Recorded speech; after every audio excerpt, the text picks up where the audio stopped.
So here at the Buford statue, which is right in front of me, along with two of the cannon, the other two from that opening battery are over there on the other side of Chambersburg Pike. And then the shadow there is Reynolds' statue, which is right behind me. Impressive statue to Reynolds. But this marks the opening engagement, although Buford's cavalry was actually deployed probably 2 miles down the road that way. The actual opening shot was about 2 miles away, where I think the 8th Illinois Cavalry fired the first shots of the engagement.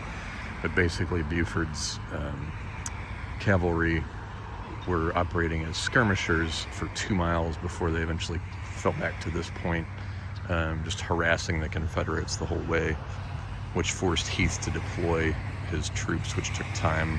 So the whole idea was just for the cavalry to just buy time by harassing the Confederates. And so by the time they're at this point, the cavalry's already been, engaged in skirmishes with the Confederates, just harrying them and forcing them to deploy and take time to bring guns up and so forth.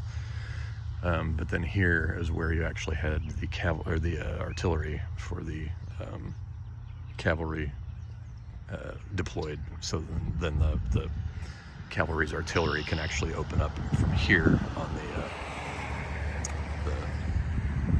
advancing Confederates. And then over there is the famous the white and stone McPherson farm.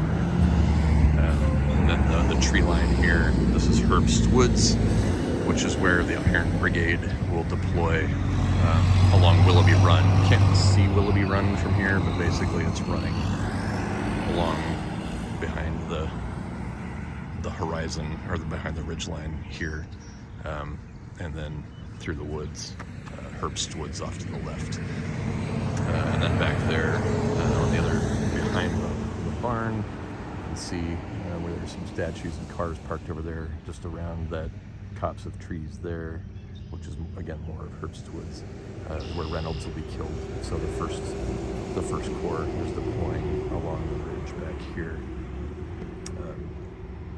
And I don't know if you can see from here, yeah, there's the bridge over there where you can see the railroad cut. There's a monument there to one of the First Corps regiments. I'm not sure which one, but we'll get over there eventually once we cover the Iron Brigade's deployment area. So anyway, this is kind of the opening stop of any Gettysburg tour will be here, where you've got the Buford statue and the memorials to the cavalry that, of course, allowed the Union to maintain the position that they did in Gettysburg by delaying the Confederate advance.